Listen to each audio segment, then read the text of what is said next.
Sa video natin ngayon mga maestro ay alamin naman natin ang list of SDO with released clothing allowance. Update po yan ngayong araw, April 3, 2025. Ayan, so may mga bago nga pong mga SDO na narilisan po ng clothing allowance po, no? Ngayong araw, April 3. Ayan, so syempre ito po ay galing sa iba't ibang mga sources po natin, pero ang pangunahing source po natin, of course, ng information na ipinamamahagi po natin ay walang iba kundi si Ma'am Sheila Lee Manuel. Alright? So yan, so ito po, unahin po natin ang SDO Vegan City. Ayan, so congratulations po sa mga kamestro natin dyan sa SDO Vegan City. Ayan. Next po ay ang SDO Ilocos Sur. Ayan, so congrats po sa mga kamestro natin dyan sa SDO Ilocos Sur. Next is SDO Ilocos Norte. Ayan, so congratulations po sa mga kamestro natin dyan sa SDO Ilocos Norte. Next naman po ay ang SDO Oroquieta City. Ayan, congratulations po sa mga kamestro natin yan sa SDO Oroquieta City. Next naman ay galing sa NCR, SDO Marikina City. Ayan, congrats po sa mga kamestro natin yan sa SDO Marikina City. Next ay NCR pa rin, SDO Valenzuela City. Ayan, so congratulations po sa mga kamestro natin yan sa SDO Valenzuela City. Next, ayan, NCR pa rin, SDO Quezon City. Ayan, congrats po sa mga kamestro natin dyan sa SDO Quezon City. And next naman po ay nagmumula naman sa Western Visayas, SDO Antique. Ayan, congratulations po sa mga kamestro natin dyan sa SDO Antique.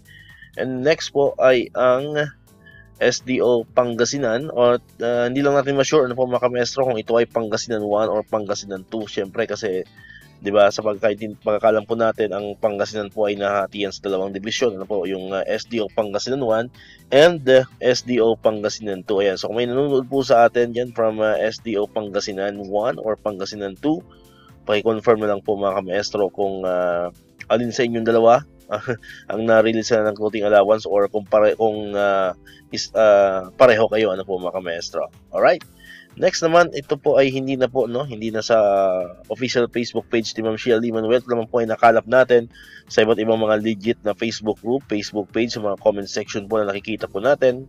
Ayan, ang SDO Zamboanga City. Ayan, so congrats po. And paki-confirm po, baka may nanonood sa atin from SDO Zamboanga City. Paki-comment naman po dyan sa comment section po natin kung legit na po itong information na nakuha po natin. And syempre, ang SDO Zamboanga del Norte, ganun din po, no? Paki-confirm, no? Kung may nanonood sa atin from SDO Zamboanga del Norte. At syempre, ang panghuli po natin ay ang SDO Basilan. Ayan, so ganun din po, paki-confirm kung legit po itong information na nakuha natin na mayroon na pong clothing allowance ang SDO Basilan. Ayan. So far po, yan muna po, no? Yan muna po yung mga bagong mga SDO na narilisan po ng clothing allowance. Ayan, update po yan ngayong araw, no? April 3, 2025. And then, kung may mga di pa tayo nabanggit na mga SDO, pero kayo po ay narilisan na rin, mayroon na rin kayong clothing allowance at hindi natin na isama dito sa ating video ngayong araw, please comment down below. Comment lang po kayo dyan. Free po kayo mag-comment. And para sa next na video po natin ay may isasama na po natin ang inyong mga SDO. Ayan. So dito natatapos itong ating video ngayon mga kamaestro. Kung hindi ka man nakakapag-subscribe, click mo na ang subscribe button dyan para ikaw yung unang nakapanood ng mga videos na ina-upload natin. Katulad ito yung mga updates pa rin about sa clothing allowance and other benefits sa mga teachers and government employees. And syempre, click mo na rin ang notification bell button para ma-notify ka, always updated ka pag may mga bago tayong uploaded na videos. So muli, maraming salamat sa inyong panonood at pakikinig. Once again, El Maestro, see you on my next vlog. Bye-bye!